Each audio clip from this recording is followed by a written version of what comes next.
Good afternoon students. आज मैं आपके सामने क्लास 10th का साइंस का टॉपिक लेकर आई हूँ, रेस्पिरेशन एंड इट्स टाइप्स। देखते हैं सबसे पहले रेस्पिरेशन क्या होता है। Respiration is a process in which glucose is broken down with the help of oxygen and energy is released along with production of carbon dioxide CO2। तो respiration एक ऐसा प्रोसेस है जिसमें ग्लूकोज जो है वो ब्रेक डाउन होता है इनसाइड अ सेल। किसकी हेल्प से? ऑक्सीजन की हेल्प से। That means it is a process of oxidation and energy is release. और इस प्रोसेस में एनर्जी रिलीज होती है और क्या प्रोड्यूस होता है साथ में? Carbon dioxide.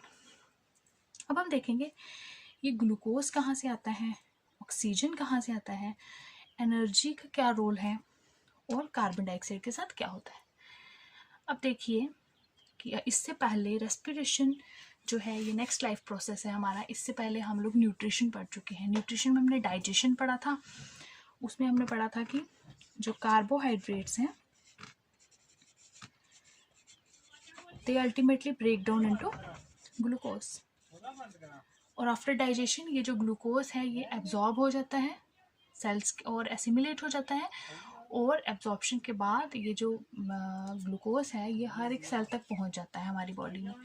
तो अब हर उस सेल में जब ग्लूकोज पहुंच जाता है और वहाँ पर ग्लूकोज मिलता है ऑक्सीजन के साथ। अब ऑक्सीजन आती है थ्रू ब्रीदिंग। जब हम सांस लेते हैं तो ऑक्सीजन को हम अंदर लेते हैं, वो भी ब्लड की हेल्प से सेल तक पहुंच जाती है।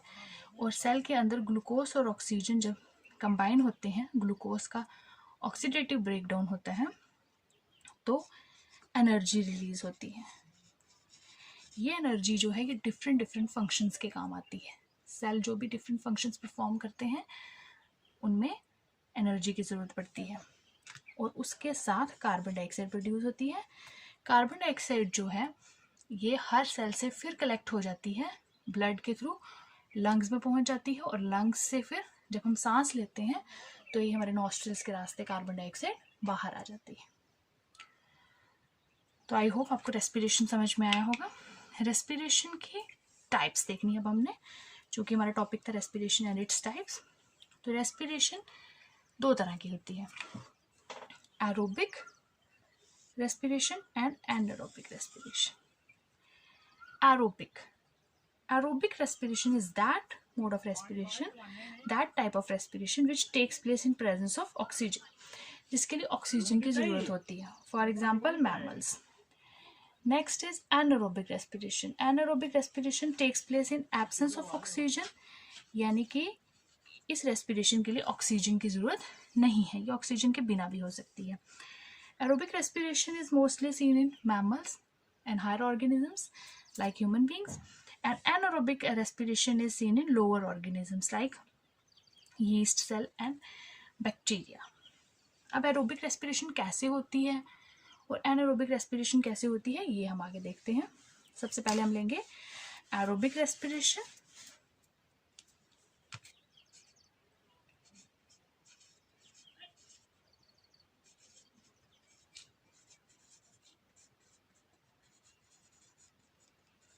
ये हर एक सेल में होती है, हमारी बॉडी के हर सेल में एरोबिक रेस्पिरेशन होगी।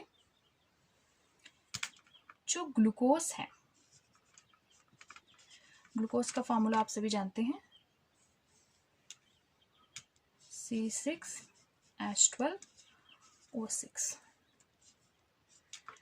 मैंने चूँकि आपको पहले ही बता दिया, हर सेल के अंदर ग्लूकोज और ऑक्सीजन जो है ये हमारे सेल्स के अंदर कंबाइन होंगे, ऑक्सीडेशन होगा and it will produce carbon dioxide, water and energy.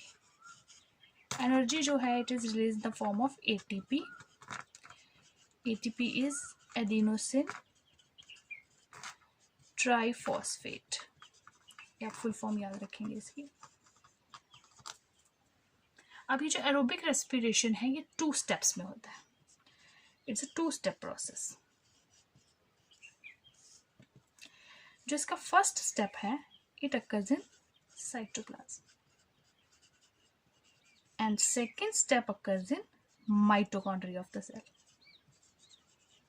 Cytoplasm और माइटोकॉन्ड्रिया के बारे में आप 9th क्लास में पढ़ चुके हैं। तो सबसे पहले क्या होता है, जो ग्लूकोज है फर्स्ट स्टेप में देखेंगे हम, जो कि साइटोप्लाज्म में होता है। Glucose C6H12O6, it is converted into pyruvate or pyruvic acid. Glucose is a 6 carbon molecule, इसमें 6 कार्बन एटम होते हैं। Pyruvate is a 3 carbon molecule.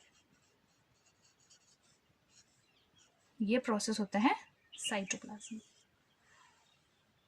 ठीक है, अब ये जो पायरुविक एसिड है अलोंग विद एनर्जी भी रिलीज होती है।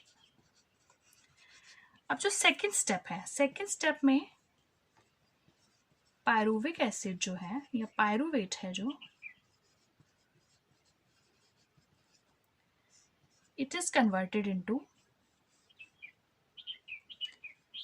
Carbon dioxide, water and energy, and this process takes place inside the mitochondria of the cell.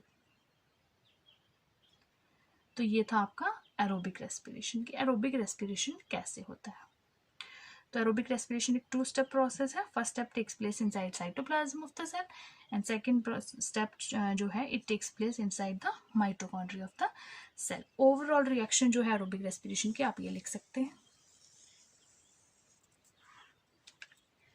Next is anaerobic respiration.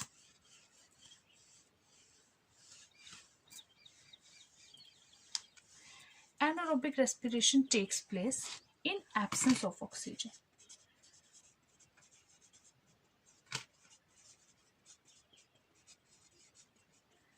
Anaerobic respiration takes place in absence of oxygen.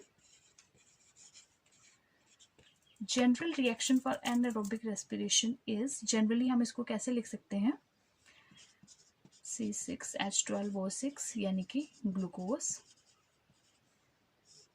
Oxygen चूंकि इस्तेमाल नहीं होगी, it form C2H5OH. C2H5OH is ethanol. It's a kind of alcohol plus carbon dioxide and energy is released. Like we do, जैसे हमने पहले देखा aerobic respiration में, उसी तरह अगर हम एनारोबिक रेस्पिरेशन को स्टेप्स में डिवाइड करें तो हम लोग देख सकते हैं स्टेप वाइज। अब चूंकि एरोबिक रेस्पिरेशन में हमने देखा वो साइटोप्लाज्म में फर्स्ट स्टेप होता है, सेकंड स्टेप माइटोकॉन्ड्रिया में भी होता है, माइटोकॉन्ड्रिया में होता है, तो it takes place only in the cytoplasm of the cell. Step wise अगर इसको ब्रेक करें तो ग्लूकोज जो है first it breaks into pyruvic acid और pyruvate 3 carbon molecule and which further breaks into ethanol 2 carbon molecule plus carbon dioxide. ये हो गया आपका एनारोबिक रेस्पिरेशन। अब कई बार हमारे मसल सेल्स हैं, जब हम कोई हैवी फिजिकल एक्टिविटी करते हैं तो हमारी बॉडी में ऑक्सीजन की डेफिशिएंसी हो जाती है, मतलब हर एक सेल तक ऑक्सीजन जो है वो सफिशिएंट अमाउंट में नहीं पहुंच पाता। उन केसेस में हमारे जो सेल्स हैं वो इन लैक ऑफ ऑक्सीजन रेस्पायर करना शुरू कर देते हैं, ऑक्सीजन की कमी हो जाती है। उन केसेस में थोड़ा सा जो रेस्पिरेशन है वो एरोबिक से थोड़ा सा हट जाता है। उस केस में देखते हैं क्या होता है। We can write during lack of oxygen, अगर बॉडी में ऑक्सीजन की कमी रह जाती है ड्यूरिंग हैवी फिजिकल एक्टिविटी और एक्सरसाइज, तो हर सेल तक, मसल्स की जो सेल्स हैं वहाँ तक ऑक्सीजन सफिशिएंट सप्लाई में नहीं पहुँच पाता, ऑक्सीजन का सफिशिएंट सप्लाई नहीं हो पाता, तो उस केस में जो है ग्लूकोज पायरुवेट में कन्वर्ट होना शुरू हो जाता है और this pyruvate converts into lactic acid despite converting into carbon dioxide. Pyruvate is a 3 carbon molecule. Lactic acid are also 3 carbon molecule. Also energy is released. तो ये जो लैक्टिक एसिड है जब ये कलेक्ट हो जाता है मसल्स में तो it is responsible for cramps. कभी क्रैम्प्स आ जाते हैं हैवी फिजिकल एक्टिविटी के ड्यूरिंग, तो वो होता है due to accumulation of lactic acid inside the muscle sales.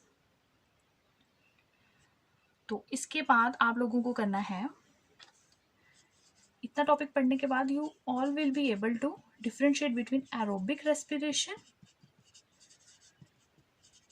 And anaerobic respiration.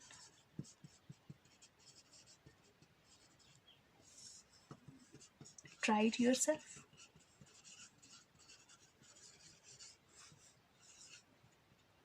Thank you.